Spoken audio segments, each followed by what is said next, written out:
भारतीय ज्ञान परंपरा आधारित संस्कृति बोधमाला प्रवेशिका परीक्षा चैप्टर 2। हमारा भारत राष्ट्र। भारत में फिर भगवा ध्वज लहराएगा। भारत की इस पुण्य भूमि में राम राज्य आ जाएगा। बृहत्तर भारत।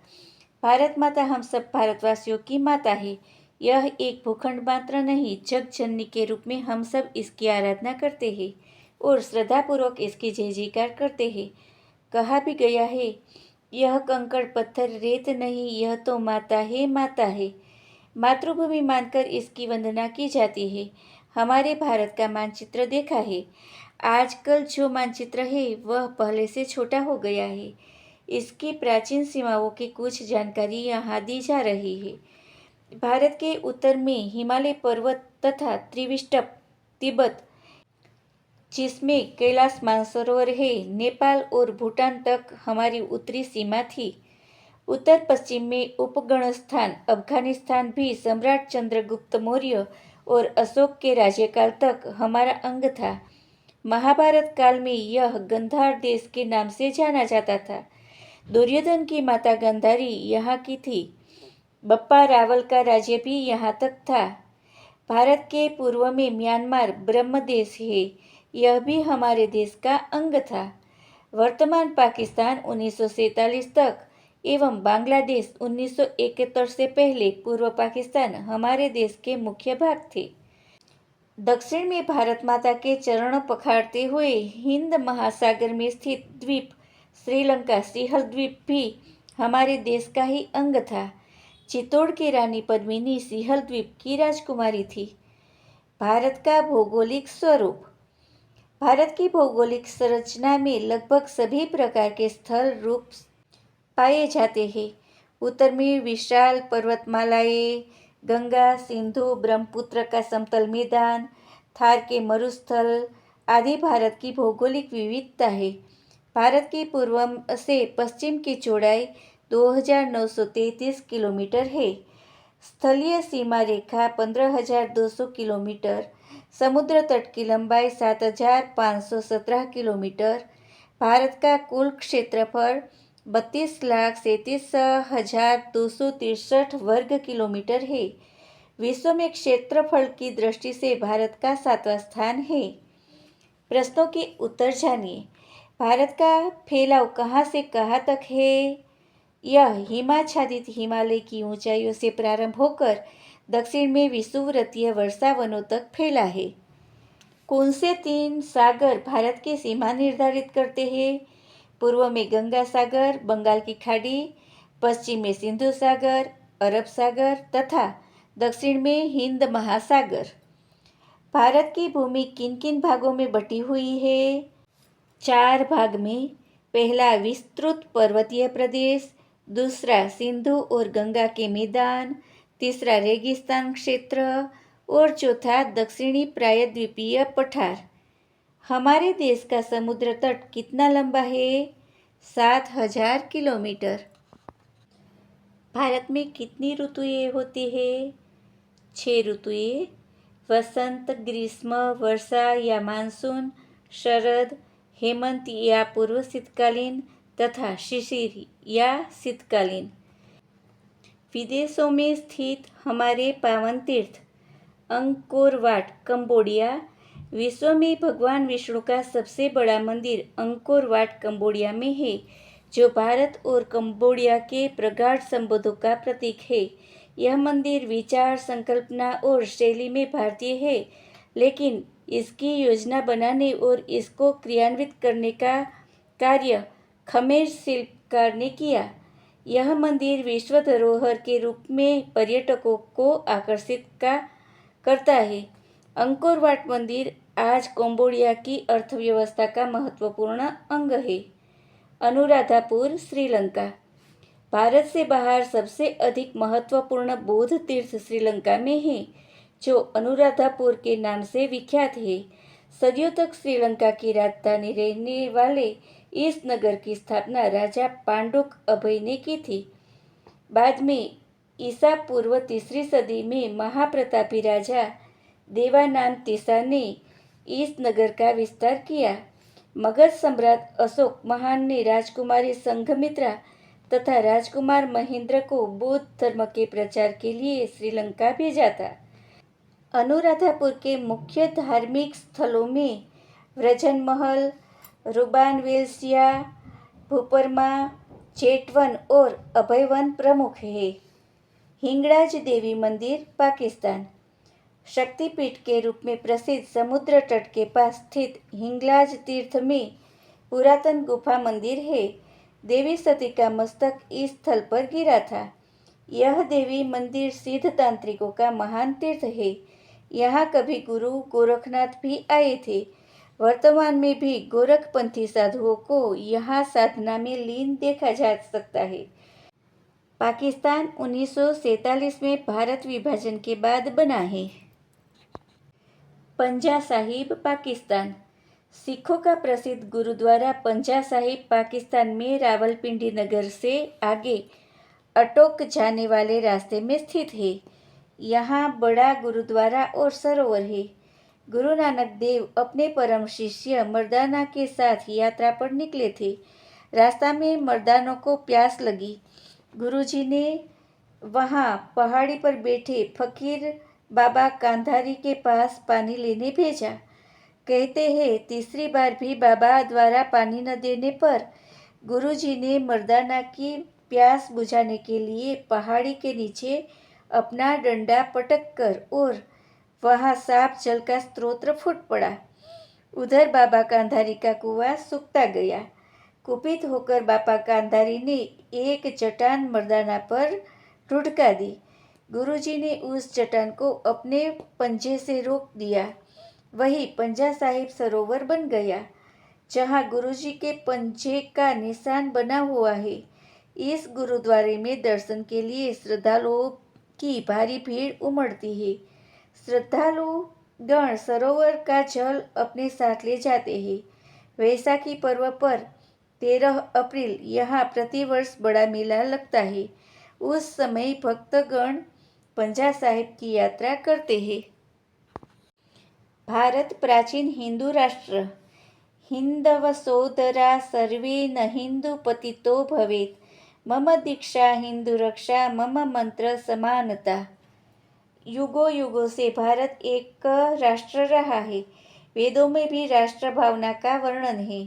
आधुनिक शोध में ज्ञात हुआ है कि भारत में सभी लोगों का गुणसूत्र डीएनए लगभग 40,000 वर्षों से एक ही है। माता पिता व संतान मिलकर जैसे परिवार बनता है, वैसे ही मातृभूमि, समान पूर्वज, पुत्र रूप समाज, समान संस्कृति मिलकर राष्ट्र बनता है। यह राष्ट्र की भावनात्मक संकल्पना है। भारत की प्राचीनता। इतिहास व पुरातत्व के आधार पर कम से कम 8,000 वर्षों से भारत एक राष्ट्र के रूप में विद्यमान है। यह नया राष्ट्र अथवा बन रहा राष्ट्र नहीं है। यहाँ धर्म, जाति व राष्ट्रीयता की दृष्टि से भी जन एक साथ रहते हैं। अनेक राष्ट्रों का समूह उपमहाद्वीप भी नहीं है, अपितु उत्तर से दक्षिण तक एक राष्ट्र है। इसका प्रमाण विष्णु पुराण में मिलता है। उत्तरं यत्समुद्रस्य हिमाद्रेश्चैव दक्षिणं वर्षं तद् भारतं नाम भारती यत्र संततिः। भारत हिंदू राष्ट्र है। इस राष्ट्र को बनाने वाले व इसको पहचान देने वाले हिंदू ही है। यहाँ का धर्म, संस्कृति और समाज हिंदू है। यहाँ का दर्शन, जीवन पद्धति भी हिंदू है। भारत हमारे लिए भूखंड मात्र नहीं, अपितु आराध्य देव है। यहाँ रहने वाला हिंदू समाज नदियों, पर्वतों, पेड़ पौधों, पशुओं आदि को पूज्य और पवित्र भाव से देखता है। वह सब में ईश्वर का अंश देखता है। हिमालय से समुद्र तक फैला यह देश ईश्वर का बनाया हुआ है। हिमालयं समारभ्य यावदिन्दु सरोवरं तं देवनिर्मितं देशं हिंदुस्थानं प्रचक्षते। बाहर तथ्य शास्त्र। स्वामी विवेकानंद जी ने दुनिया को हिंदू दर्शन का यही संदेश दिया। विविधता होने पर भी एकात्म हिंदू राष्ट्र है। हिंदुत्व ही हमारा राष्ट्रीय तत्व है। हिंदुत्व ही राष्ट्रीयत्व है। वर्तमान भारत के अधिकांश लोग जो हिंदुत्व से अनभिज्ञ है, वे हिंदुत्व का अर्थ सांप्रदायिक और हिंदू का अर्थ सांप्रदायिक समझते हैं। वास्तव में हिंदुत्व और सांप्रदायिकता में उतना ही अंतर है जितना आकाश और पाताल में। हिंदू कौन है, इसे भिन्न भिन्न प्रकार से समझाया गया है, परंतु सबसे विशद प्रामाणिक व सरल परिभाषा इस श्लोक में दी गई है। आ सिंधु सिंधु पर्यंता यस्य भारत भूमिका पितृभूः पूज्यभूश्चैव सवे हिंदुरिति स्मृतः। अर्थात जो इस सिंधु नद के लेकर सागर कन्याकुमारी पर्यंत विस्तृत इस भारत भूमि को अपनी पितृभूमि और पुण्य भूमि मानता है, वही हिंदू है। हिंदू की यह परिभाषा असंप्रदायिक है। हिंदू वह है जो भारत भूमि को अपनी पितृभूमि व पुण्य भूमि मानता है। इसमें सांप्रदायिकता नहीं, राष्ट्रीयता है। इसमें देशभक्ति है और इसमें अपनत्व है। जो व्यक्ति इस भूमि को अपनी पितृभूमि व पुण्य भूमि मानता है, कभी इसके साथ विश्वासघात नहीं करेगा। हिंदू हिंदुस्तान के लिए जीता है, मरता है और अपना सर्वस्व समर्पण भी करता है। पुण्य भूमि का अर्थ है इसके तीर्थ और महापुरुष इस भारत भूमि में ही उत्पन्न हुए हो, उसके हृदय में यह भाव हो, फिर जन्मे हम इसी भूमि में यही भाव और धरे मरे। हिंदू वास्तव में शुद्ध राष्ट्रीय है, जो भारत भूमि को अपनी पुण्य भूमि मानता है। केवल पितृभूमि मानने से कोई राष्ट्रीय नहीं हो जाता, उसे पुण्य भूमि भी स्वीकार करना आवश्यक है। हिंदुत्व क्या है? हिंदुत्व एक आदर्श भारतीय राष्ट्रीय विचार है, जीवन शैली है, जिसने समस्त भारतीय समाज को एक सूत्र में आबद्ध कर लिया है। बौद्ध धर्म के नाम पर केवल बौद्ध अनुयायी आएंगे, आर्य समाजी के नाम पर केवल आर्य समाज वाले ही आएंगे और सनातनियों ने केवल सनातनी ही आएंगे। परंतु हिंदुत्व के नाम पर सनातनी, आर्य समाजी, सिख, जैन, बौद्ध सभी एक साथ आएंगे और सम्मिलित रूप से आएंगे। अतएव हिंदुत्व सांप्रदायिकता नहीं, राष्ट्रीयता है। ऐसी राष्ट्रीयता जिसका भारत के अतिरिक्त कोई अस्तित्व ही नहीं। कितने ही संप्रदाय नष्ट हो चुके हैं और नष्ट हो रहे हैं, परंतु हिंदुत्व इन सब के ऊपर है और अमर है। भारत के प्राचीन नाम। भारत के इतिहास में वैदिक सभ्यता का प्रादुर्भाव प्राचीन साहित्य वेदों के नाम पर हुआ। यहाँ की प्रारंभिक भाषा संस्कृत तथा प्रारंभिक धर्म सनातन धर्म के नाम से प्रसिद्ध था। भारत के प्राचीन नाम निम्नवत है: भारतवर्ष, भरतखंड, आर्यावर्त, हिमवर्ष, अजनाभवर्ष, हिंदुस्तान। भारतीय आश्रम व्यवस्था। हमारे पूर्वजों ने संपूर्ण जीवन को श्रेष्ठ व सफल बनाने हेतु उसे 4 भागों में बांटा है। व्यक्ति की कुल आयु 100 वर्ष की मानकर 25-25 वर्षों के 4 भाग किए गए हैं। प्रत्येक भाग को आश्रम नाम दिया गया है। ये चारों आश्रम निम्नलिखित है। पहला, ब्रह्मचर्य आश्रम। यह पहला आश्रम है। इसकी अवधि जन्म से लेकर 25 वर्ष की आयु तक है। यह आश्रम मनुष्य जीवन की नींव है, जिसमें वह ब्रह्मचर्य का पालन करते हुए ज्ञानार्जन करता है। यह आश्रम आगे के जीवन को सफलतापूर्वक जीने के लिए अपना सर्वांगीण विकास करने का आश्रम है। इस आश्रम में शिशु से लेकर युवा तक की अवस्थाएं आ जाती है। 16 संस्कारों में से 13 संस्कार इसी आश्रम में संपन्न हो जाते हैं। इसीलिए इसे संस्कार युक्त मानव जीवन की नींव का आश्रम कहा गया है। दूसरा आश्रम गृहस्थ आश्रम। यह दूसरा आश्रम है। इसकी अवधि 25 वर्ष से लेकर 50 वर्ष तक की है। विद्यार्थी से के शिक्षा पूर्ण करने के बाद जब उसका पाणी ग्रहण संस्कार विवाह होता है तब वह गृहस्थ बनता है और उसका गृहस्थाश्रम प्रारंभ होता है। अपनी गृहस्थी को चलाने के लिए वह अपनी योग्यता अनुसार आजीविका अपनाता है और धन कमाता है। इसी आश्रम के संबंध में कहा गया है धन्यो गृहस्थाश्रम, क्योंकि गृहस्थ आश्रम ही शेष तीनों आश्रमों का पालन करता है। तीसरा वानप्रस्थ आश्रम। यह तीसरा आश्रम है। इसकी अवधि 50 से लेकर 75 वर्ष तक की मानी गई है। इस आश्रम में व्यक्ति अपने गृहस्थ के कर्तव्य अपनी संतान को सौंपकर पारिवारिक दायित्वों से मुक्त हो जाता है तथा समाज की सेवा के कार्य करता है। चौथा आश्रम संन्यास आश्रम। यह जीवन का अंतिम आश्रम है। इसकी अवधि 75 से जीवन के अंत तक मानी गई है।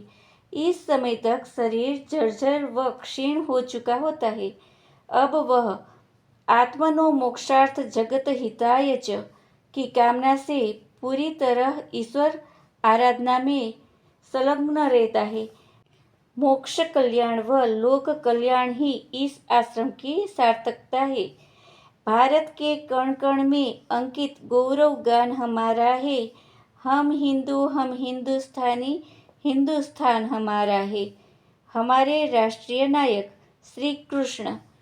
भारतीय जनमानस को जिस महापुरुष ने सर्वाधिक प्रभावित किया है वे यदुकुल नंदन श्री कृष्ण है। द्वापर युग के अंतिम चरण में मथुरा में कंस के अराजक शासन से जनता अत्यंत त्रस्त थी।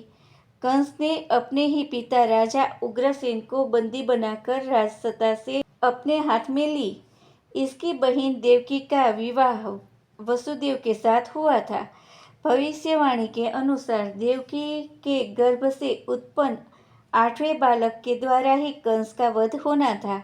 अतः मृत्यु के भय से कंस ने वासुदेव देवकी को कारागृह में डाल दिया और उनके 7 पुत्रों की हत्या कर दी। 8वें पुत्र के रूप में कंस के कारागृह में ही श्री कृष्ण का जन्म हुआ। बालक की जीवन रक्षा के लिए वसुदेव ने उन्हें यमुना पार गोकुल ग्राम में राजा नंद के यहाँ पहुँचा दिया। इस प्रकार बालक श्री कृष्ण का लालन पालन राजा नंद और उसकी पत्नी यशोदा के द्वारा व्रजभूमि में हुआ। कंस ने पूतना, धेनुकासुर, बकासुर जैसे अनेक असुरों को भेजकर कृष्ण की हत्या करवानी चाहिए, पर उसके षड्यंत्र सफल न हो सके। श्री कृष्ण ने उस सभी को मार डाला। उनकी विलक्षण बुद्धि और अद्वितीय पराक्रम की गाथाएं दूर दूर तक फैलने लगी। कंस यह सुनकर और अधिक आतंकित हो गया। व्रज के लोग बाढ़ और अतिवृष्टि से बचने के लिए देवराज इंद्र की पूजा करते थे, परंतु यमुना नदी में बाढ़ आने से जन धन की भारी क्षति होती थी। अतः श्री कृष्ण ने व्रज के सभी ग्वाल बालों को संगठित कर गोवर्धन पर्वत के समीप बांध बनाया। इससे यमुना की धारा बदल गई और बाढ़ से छुटकारा मिल गया। श्री कृष्ण ने गोवर्धन पूजा की परंपरा शुरू की। आज भी दीपावली के अगले दिन गोवर्धन पूजा की जाती है। यमुना नदी के पास ही काल्य नामक एक नाग रहता था। वह अत्यंत दुष्ट था, जिसने सारे वातावरण को प्रदूषित कर रखा था। भगवान कृष्ण ने खेल खेल में ही उसका दमन कर उसे यमुना से बाहर जाने को विवश कर दिया। व्रज का सारा दूध दही मथुरा में बिकने जाया करता था। इससे ग्रामीण बालकों को अपने ही घर में दूध दही से वंचित रहना पड़ता था। श्री कृष्ण ने इन बालकों को संगठित कर नगरों में दूध दही भेजना बंद करवाया। श्री कृष्ण ने के समाज सुधार के कार्यों तथा ग्वाल बालों की संगठित शक्ति से घबराकर कंस ने फिर एक षड्यंत्र रचा। उसने मथुरा में क्रीड़ा प्रतियोगिता आयोजित कर श्री कृष्ण, बलराम और उसके शौर्य पराक्रम का प्रदर्शन करने के लिए आमंत्रित किया। श्री कृष्ण व बलराम के मथुरा पहुंचने पर उसकी हत्या करने के लिए उन पर कुलियापीड़ नामक एक मदोन्मत्त हाथी को उकसाकर कुचलने के लिए बुलाया गया। जब वह कुटिल चाल असफल हो गई, तब चाणूर और मुष्टिक नामक पहलवानों से उसकी कुश्ती करवाई गई। दुर्भाग्य से दोनों पहलवान भी श्री कृष्ण बलराम के हाथों मारे गए। तब अत्यंत क्रोधित होकर कंस स्वयं तलवार लेकर कृष्ण को मारने खड़ा हो गया, किंतु बड़ी कुशलता से कृष्ण ने उसको सिंहासन से खींचकर धरती पर पटका और उसका वध कर दिया। मथुरा का राज्य कंस के पिता उग्रसेन को सौंपकर उन्होंने संपूर्ण व्रज प्रदेश में सुख शांति की स्थापना की। श्री कृष्ण की शिक्षा दीक्षा उज्जैन में सांदीपनि ऋषि के गुरुकुल में हुई। सुदामा उसके बाल सखा और प्रिय मित्र थे। उन्हीं दिनों हस्तिनापुर में कौरव पांडवों के मध्य राजसत्ता का संघर्ष गहराने लगा। पांडवों की माता कुंती श्री कृष्ण की बुआ थी। पांडवों का पक्ष लेकर कुरुक्षेत्र में हुए महाभारत के युद्ध प्रारंभ होने के पहले निराश अर्जुन को श्री कृष्ण ने श्रीमद् भगवद गीता का पावन उपदेश दिया। अंत में सदाचारी पांडवों की जीत हुई। श्री कृष्ण पराक्रमी होने के साथ साथ सब प्रकार की नीतियों में कुशल थे। मगध नरेश, जरासंध, शिशुपाल एवं दुर्योधन जैसे अहंकारियों का सर्वनाश कूटनीति के द्वारा ही करवाया था। गुजरात प्रदेश में द्वारकापुरी को उन्होंने अपनी राजधानी बनाया। जरासंध द्वारा अपहरण की गई 16,000 नारियों को कारागृह से छुड़ाकर श्री कृष्ण ने उनकी रक्षा की। श्री कृष्ण का आदर्श चरित्र योगेश्वर के रूप में हम सबके लिए अनुकरणीय है। भाद्रपद कृष्ण पक्ष की अष्टमी तिथि को अर्थात जन्माष्टमी के दिन प्रत्येक भारतीय उनका जन्मोत्सव उल्लासपूर्वक मनाता है। महान राष्ट्रभक्त आचार्य विष्णुगुप्त चाणक्य। शिक्षक साधारण नहीं, प्रलय सृजन सब शक्य, जिसका वाक्य प्रमाण है विष्णुगुप्त चाणक्य। चणक पुत्र चाणक्य।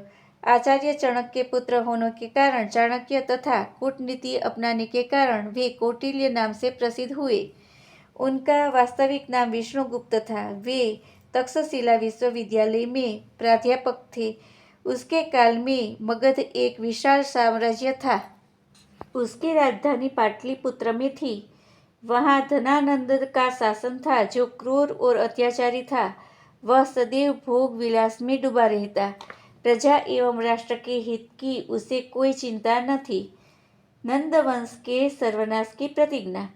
उसी समय सिकंदर ने भारत पर आक्रमण कर कई क्षेत्र अपने अधिकार में कर लिए। भारतवर्ष को पराधीनता से बचाने के उद्देश्य से आचार्य चाणक्य पाटलिपुत्र पहुंचे। वे मगध नरेश को बताना चाहते थे कि भारत के पश्चिमी क्षेत्र पंजाब, सिंध आदि प्रदेशों में यूनानियों का राज्य स्थापित हो गया है और सिकंदर संपूर्ण भारत को जीतने के लिए विशाल सेना के साथ आगे बढ़ रहा है। किंतु सम्राट धनानंद अपने वैभव विलास में इतने डूब चुका था कि उसने आचार्य चाणक्य की बात सुनने की अपेक्षा उनका घोर अपमान किया। इससे क्रोधित होकर आचार्य ने अपनी शिखा खोलकर प्रतिज्ञा की कि जब तक मैं नंदवंश का सर्वनाश नहीं कर दूंगा, तब तक शांति से नहीं बैठूंगा और शिखा चोटी का बंधन भी नहीं करूंगा। चाणक्य द्वारा चंद्रगुप्त का निर्माण। नंदवंश को समूल नष्ट करने का संकल्प लेकर वे पाटलिपुत्र से निकले तो देखा कि नगर के बाहर कुछ बालक खेल रहे हैं। उनमें से एक बालक राजा बना हुआ था, जो अत्यंत चतुराई से सबका न्याय कर रहा था। बालक की इन प्रतिभा से प्रभावित होकर चाणक्य उस बालक चंद्रगुप्त की माता से मिले। चंद्रगुप्त की माता से अनुमति लेकर आचार्य ने उस बालक को अपने साथ रखकर युद्ध विद्या में प्रवीण कर दिया। चाणक्य ने गुरुकुलों में अध्ययनरत छात्रों तथा समाज के युवा वर्ग को राष्ट्र रक्षा के लिए अपनी भूमिका समझाई। शक्तिशाली सेना तैयार करके चंद्रगुप्त के नेतृत्व में मगध पर आक्रमण कर विजय पाई। उन्होंने अपने वचनानुसार नंदवंश का उच्छेद कर चंद्रगुप्त को मगध के सम्राट के रूप में सिंहासन रूढ़ किया।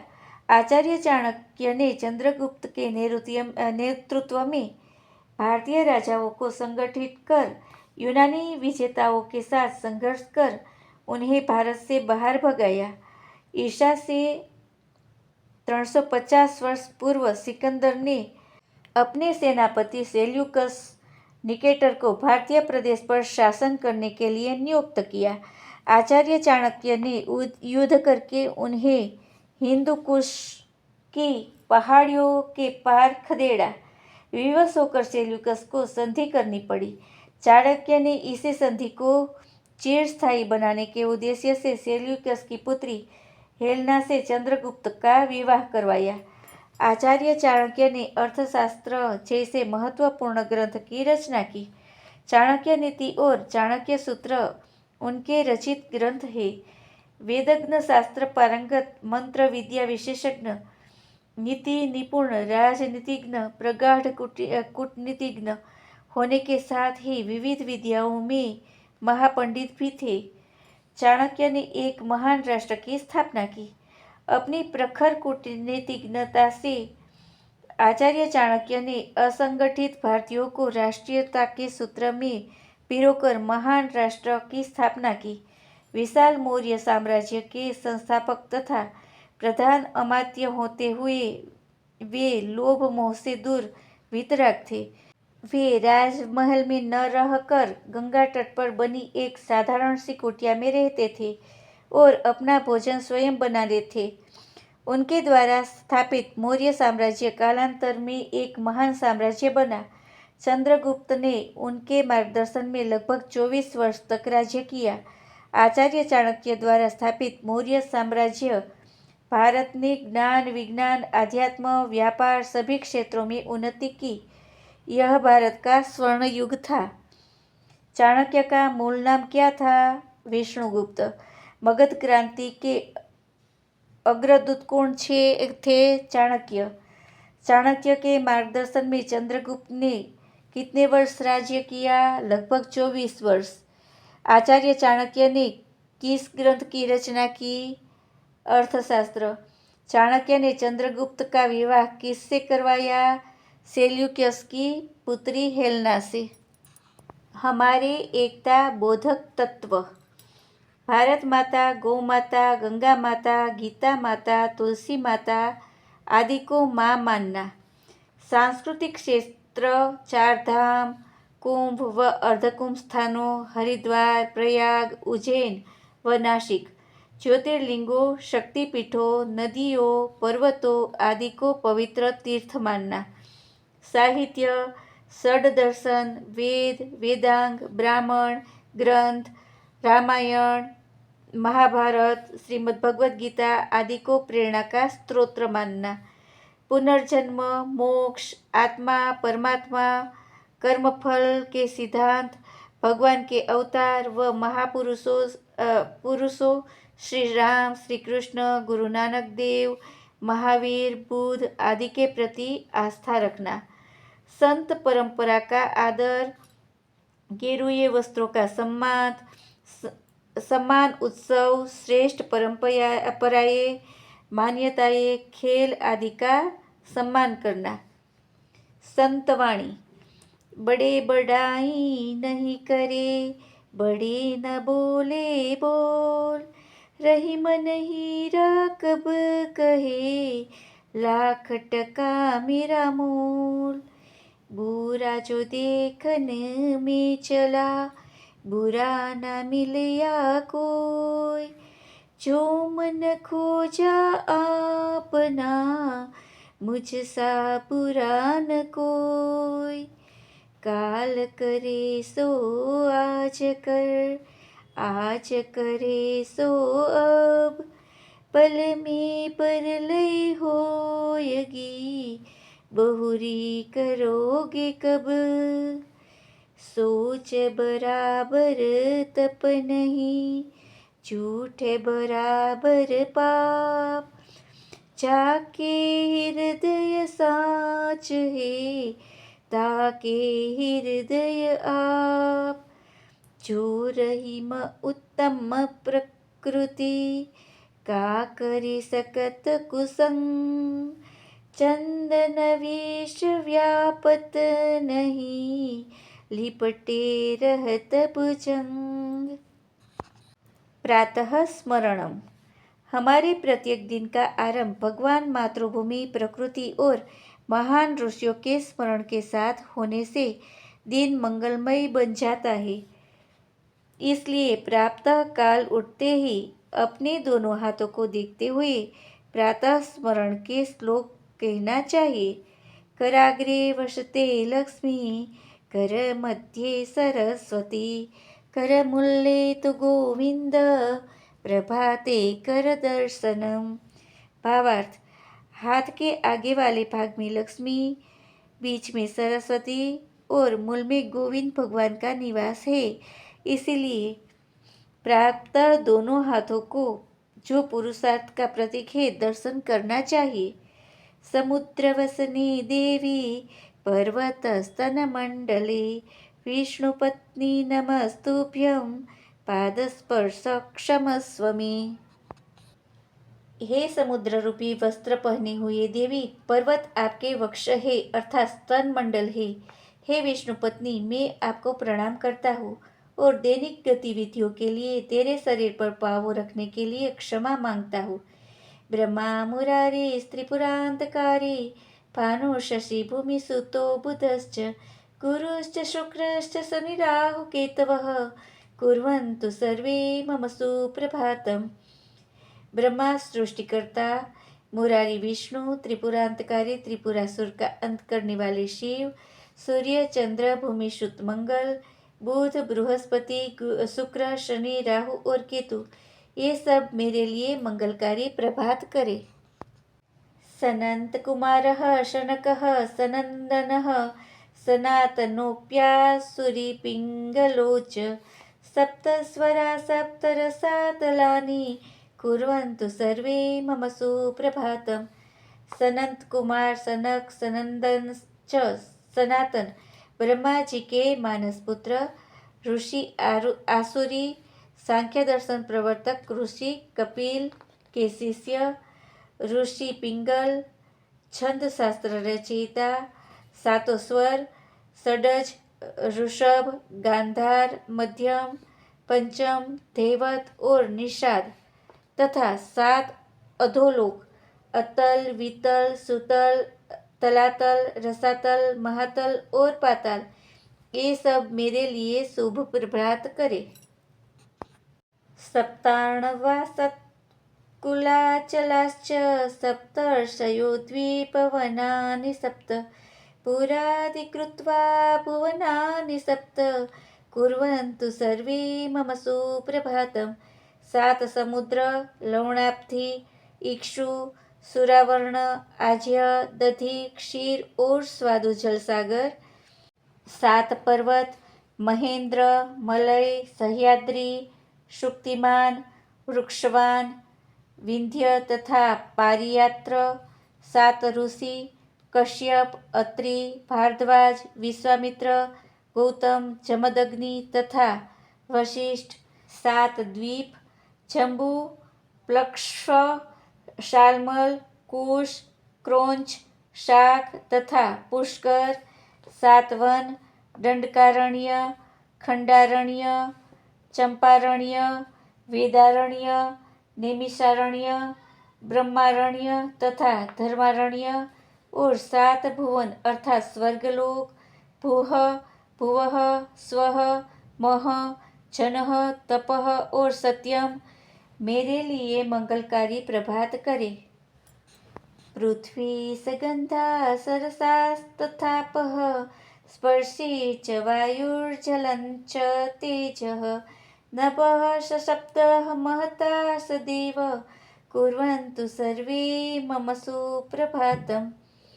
गंध वाली पृथ्वी, रस युक्त जल, स्पर्श गुण युक्त वायु, तेज गुण वाली अग्नि, शब्द गुण वाला आकाश, ये सब बुद्धि तत्व के सहित मेरे लिए कल्याणकारी प्रभात करे। प्रातः स्मरण में तद् यो विदित्वादरतः पठेत् स सम्यक् धर्मनिष्ठ स्यात् संस्कृत्याखंड भारत। इस प्रातः स्मरण को ठीक से समझकर आदर के साथ विधि पूर्वक जो नित्य पाठ करेगा वह पूर्णतः धर्मनिष्ठ हो और उसके हृदय में अखंड भारत का चित्र नित्य विद्यमान रहेगा। एकात्मता स्तोत्रम।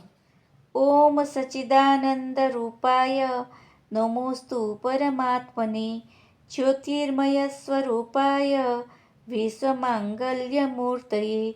विश्व के जड़ चेतन के लिए मंगलकारी स्वयं प्रकाश रूप सत्य रूपी अमृत किंतु चेतन आनंद स्वरूप पर ब्रह्म परमात्मा के लिए मेरा नमन है। प्रकृति पंचभूतानि ग्रहालोका स्वरास्तथा दिशः कालश्च सर्वेषां सदा कुर्वन्तु मंगलम। तीनों गुण वाली प्रकृति, पांचों तत्व, नौ ग्रह, तीनों लोक, सातों स्वर, दसों दिशाएं, तीनों काल, ये सभी सर्वदा संपूर्ण जगत का कल्याण करे। रत्नाकराद्योतपदां हिमालय किरीटिनीं ब्रह्मराजर्षिरत्नाढ्यां वंदे भारत मातरम। अत्यंत मूल्यवान रत्नों से भरा समुद्र जिस मातृभूमि के चरण धोता है तथा हिमालय मुकुट बनकर जिसके मस्तक पर शोभायमान है, जो अनेक रत्न रूपी ब्रह्मर्षि तथा राजर्षि जैसे तपस्वियों से समृद्धिशाली है, ऐसी माँ भारती की मैं वंदना करता हूँ। महेन्द्रोमलयस्य ह्यो देवतात्मा हिमालयः ध्येयोरेवत्तको विन्ध्यो गिरिश्चारावलिस्तथा। महेंद्र पर्वत ओडिशा, मलयगिरी कर्नाटक, सह्याद्री महाराष्ट्र और हिमालय जिसमें देवताओं की आत्मा निवास करती है, रेवतक पर्वत गुजरात, विंध्याचल मध्य प्रदेश, अरावली राजस्थान, ये सभी पर्वत हमारे लिए वंदनीय है तथा ध्यान करने योग्य है। गंगा सरस्वती सिंधु ब्रह्मपुत्रश्च गंडकी कावेरी यमुना रेवा कृष्णा गोदावरी महानदी। गंगा सरस्वती सिंधु ब्रह्मपुत्र गंडकी कावेरी यमुना रेवा नर्मदा और गोदावरी नदियाँ वंदनीय और ध्यान योग्य है। अयोध्या मथुरा माया काशी कांची अवंतिका वैशाली द्वारिका ध्येया पूरी तक्षशिला गया। अयोध्या मथुरा मायापुरी हरिद्वार, काशी कांची तमिलनाडु, अवंतिका उज्जैन, वैशाली द्वारिकापुरी, तक्षशिला गया, ये सभी ध्यान करने योग्य तीर्थ स्थान है। प्रयाग पाटलिपुत्रम विजया नागरम महत् इंद्रप्रस्थ सोमनाथ तथामृतसर प्रियम। प्रयाग तीर्थराज संगम, पाटलिपुत्र पटना, प्राचीन वैभवशाली विजयनगर, तुंगभद्रा नदी पर स्थित, पांडवों की राजधानी इंद्रप्रस्थ दिल्ली, सोमनाथ तथा अमृतसर महत्वपूर्ण तथा प्रिय तीर्थ क्षेत्र है। चतुर्वेदा पुराणानि सर्वोपनिषदस्तथा रामायणं भारतं च गीता सद्दर्शनानि च। चारों वेद, 18 पुराण, सभी उपनिषद, रामायण, महाभारत और गीता तथा 6 दर्शनों में ज्ञान के अकूट भंडार है। जैनागमास्त्रिपिटका गुरुग्रंथ सतां गिरः एष ज्ञाननिधि श्रेष्ठ श्रद्धेयो हृदि सर्वदा। जैनागम, जैन दर्शन के प्रमाणभूत आगम ग्रंथ, त्रिपिटक बौद्ध दर्शन के प्रमाणभूत 3 ग्रंथ विनय सूत अभिधम, सिखों के गुरु स्वरूप गुरु ग्रंथ साहिब तथा संतों की अमृत वाणियों में उत्कृष्ट ज्ञान के भंडार है। ज्ञान निधियों को श्रद्धापूर्वक हृदयंगम करना चाहिए। नमस्ते।